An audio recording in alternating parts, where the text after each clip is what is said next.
রাজনীতি এক অদ্ভুত গোলকধাঁধা।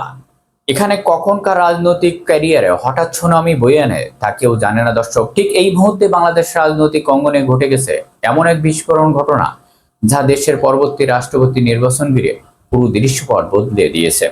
দর্শক, আলোচনার কেন্দ্রীয় বিন্দুতে রয়েছেন বিএনপির মহাসচিব মির্জা ফখরুল ইসলাম আলমগীর। প্রশ্ন উঠছে তার নিজের একটি মাত্র মন্তব্য রাজনৈতিক জীবনের সবচেয়ে বড় ধাক্কা হয়ে এলো। দর্শক, চলুন শুরু থেকে পুরো বিষয়টি ধাপে ধাপে আলোচনা করা যাক। গল্পটা শুরু হয় ঠিক এমন এক সময় যখন বিএনপির অন্দরে চলছে পরবর্তী রাষ্ট্রপতি কে হবেন তা নিয়ে চরম জল্পনা কল্পনা। দলের প্রধানমন্ত্রী তারেক রহমানের স্থায়ী কমিটির সদস্যদের নিয়ে অত্যন্ত গুরুত্বপূর্ণ এবং গোপনীয় বৈঠক বসছেন চূড়ান্ত সিদ্ধান্ত নেওয়ার জন্য। ঠিক সেই সময় ঘটে গেল এক বিরাট ছন্দপতন। দর্শক, আপনারা হয়তো জানেন, সম্ভাব্য রাষ্ট্রপতির তালিকায় মির্জা ফখরুল ইসলাম আলমগীরের নাম নিয়ে জোরালো আলোচনা চলছিল। কিন্তু ঠিক তার আগ মুহূর্তেই জামাতে ইসলামের সাথে এক তীব্র সংঘাতে জড়িয়ে তার বর্তমান অবস্থা একেবারে শোচনীয় পর্যায়ে পৌঁছে গেছে। ঘটনার সূত্রপাত কোথায়? কয়েকদিন আগে মির্জা ফখরুল ইসলামের এক বক্তব্যই মন্তব্য করে বসেন, বিএনপি ক্ষমতায় আসলে রংপুরের লোকজন হয় জাতীয় পার্টি করে আর তা না হয় জামাত ইসলাম করে, আর এই কারণে উন্নয়ন থেকে বঞ্চিত বা পিছিয়ে আছে। বাস এই একটি বাক্যই যেন রাজনৈতিক প্রেক্ষাপট বদলে দিল। রংপুরের মানুষ এবং জামাত ইসলাম একে সহজভাবে নেননি। জামাতের প্রায় 11 জন সংসদ সদস্য একজোট হয়ে সরাসরি সংবাদ সম্মেলন করলেন এবং তারা স্পষ্ট ভাষায় ঘোষণা করলেন মির্জা ফখরুলের এই মানসিকতা সম্পূর্ণ বৈষম্যমূলক। এরপরে যা হলো তা আরো ভয়াবহ দর্শক। রংপুর শহরে রাজপথে নেমে হলো সাধারণ মানুষ এবং জামাত ইসলামের নেতাকর্মীরা। বিশাল মিছিল এবং প্রতিবাদ সমাবেশ অনুষ্ঠিত হলো।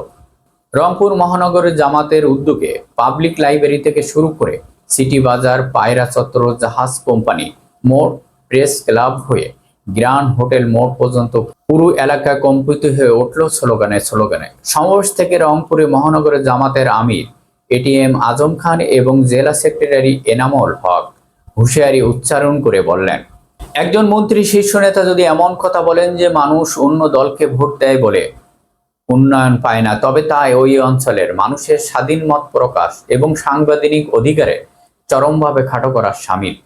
দর্শক, এখন ভাবুন তো, সেই নেতার বিরুদ্ধে রাজপথে জনগণ বিক্ষোভ করছে, বিরোধী দল সংবাদ সম্মেলন করছে।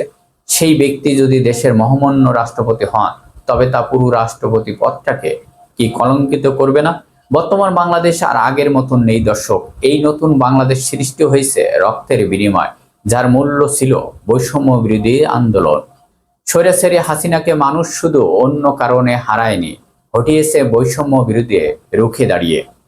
সেই বৈষম্যহীন বাংলাদেশ যদি এমন কেউ রাষ্ট্রপতি হন যিনি নিজের অঞ্চলকে বৈষম্যমূলক চিন্তা ধারণ করেন, তবে তা নতুন প্রজন্মের সাথে এক ধরনের তামাশা ছাড়া আর কিছু নয়। দর্শক, তারেক রহমান যখন দলের স্থায়ী কমিটির সাথে বসে নাম চূড়ান্ত করছেন, আর ঠিক তখনই মির্জা ফখরুল ইসলাম প্রার্থী নাম করা হয়। তবে মনে রাখবেন, এই জামাতের আন্দোলন এবং জনরোষের তার মূল কারণ। আর যদি ভুলবশত তাকে প্রার্থী করা হয় দর্শক, তবে অতীতে হাসিনার আমলের মতন কেউ ভয়ে মুখ বন্ধ করে রাখবে না। তখন রাষ্ট্রপতি পদ নিয়ে সংসদে, টকশোতে এবং রাজপথে চরমভাবে সমালোচনা শুরু হবে।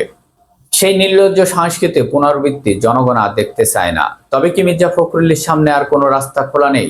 অবশ্যই আছে দর্শক। মির্জা ফখরুল সাহেব এখনো যদি বুদ্ধিমানের মতন কাজ করেন, তবে তার উচিত অতি বিলম্বে জাতির সামনে, বিশেষ করে রংপুরবাসীর কাছে এবং জামাতের কাছে নিঃশর্তভাবে ক্ষমা চাওয়া। আমি তা প্রত্যাহার করে নিলাম এবং জাতির কাছে ক্ষমা চাচ্ছি। ব্যক্তিগত জীবনে মির্জা ফখরুলের অনেক দিক থেকে একজন ভদ্র এবং মার্জিত মানুষ হতে পারেন, কিন্তু তার রাজনৈতিক আদর্শ এবং ভারত ও আওয়ামী লীগের প্রতি নমনীয়তা এবং ইসলামের প্রতি এক ধরনের বিদ্বেষমূলক দৃষ্টিভঙ্গি, সব মিলিয়ে তার পলিটিক্যাল আকিদা বড় ধরনের গলদ রয়েছে। দর্শক, তাহলে এখন বড় প্রশ্ন হলো, তারেক রহমান কি শেষ পর্যন্ত মির্জা ফখরুলকে বেছে নেবেন, নাকি মেজর হাফিজের মতন বিকল্প কাউকে এনে সবাইকে চমকে দেবেন? মির্জা ফখরুল ইসলাম ক্ষমা চেয়ে নিজের মান বাঁচাবেন? এই সব কিছু উত্তর লুকিয়ে আছে আগামী কয়েক ঘন্টার রাজনৈতিক চালে। দর্শক, আপনার কি মনে হয়? আপনার মতামত অবশ্যই এখানে উল্লেখ করবেন এবং ভিডিওটি ভালো লাগলে সর্বস্থায় শেয়ার করে পাশে থাকবেন। সবাই ভালো থাকবেন। ধন্যবাদ।